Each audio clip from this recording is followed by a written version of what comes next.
Hi everybody, my name is Jamie Gilmet. I am the creator of StoneWalker, a compo entry in the Ludum Dare 33 You Are the Monster competition. Unfortunately, I'm getting reports that the game through the web client is laggy, and it really does depend on your hardware about how the native clients perform.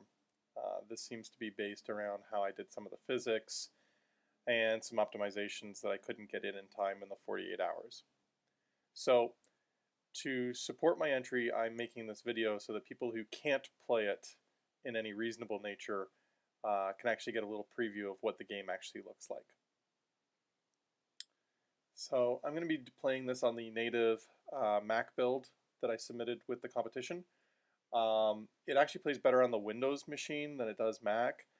Unfortunately, my screen recording software is only on my Mac.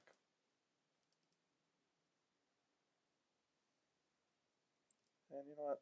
I'm going to go beautiful instead of fantastic, just because the screen recording software is going to eat up a few CPU cycles.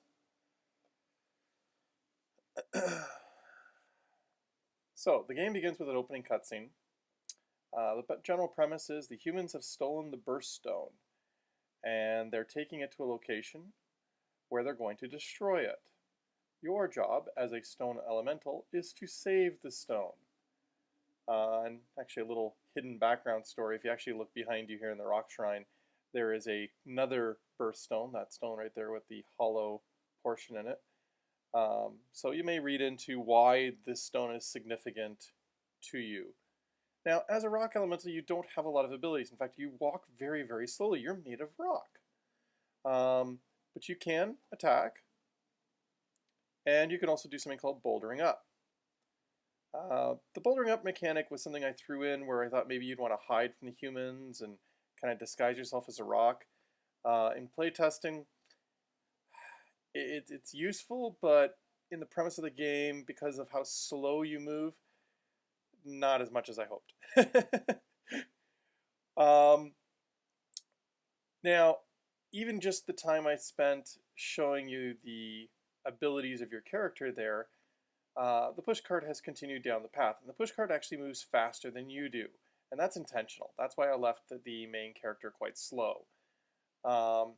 You have to figure out what path you can take through the world to actually catch up to the pushcart and retrieve the stone. Otherwise, they will beat you to the end point, and you will lose the game.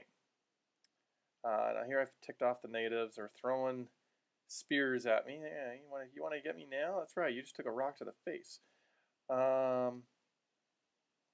This is actually a spawn point. They'll keep popping out of here, and the way to turn off the spawn point is to destroy the building, and that will effectively stop it. So there are no more humans coming after me from that thing. Since the pushcart went that way, I'm actually going to go this way, trying to see if I can cut it off. And it's very unlikely I'm going to win this particular match. The timing it takes to actually get to the cart is fairly specific. But that's part of the fun of the game, is you have to play the game multiple times, learn the route that the pushcart follows, and try and figure out what route would make the most sense in trying to get to the win state of the game. So up here, actually, you're going to see a little glitch that I didn't manage to solve in time for the competition. There's actually two spawn points that when the guys start spawning out of, I don't know what happens to them. They flash in and then they're gone instantly, which is fine. We'll just beat up these guys. And I'll save my glitch the trouble of continuing. We'll just break the two spawn points. There we go. And we'll continue forward. Now, there is always a last-ditch way to try and reach a win condition in the game, and that is this back army way up ahead. The pushcart will go right by that army, and then it will go to the end point where they destroy the stone. In fact, is he there yet? No, he doesn't seem to be. Oh, there he is. There's the pushcart.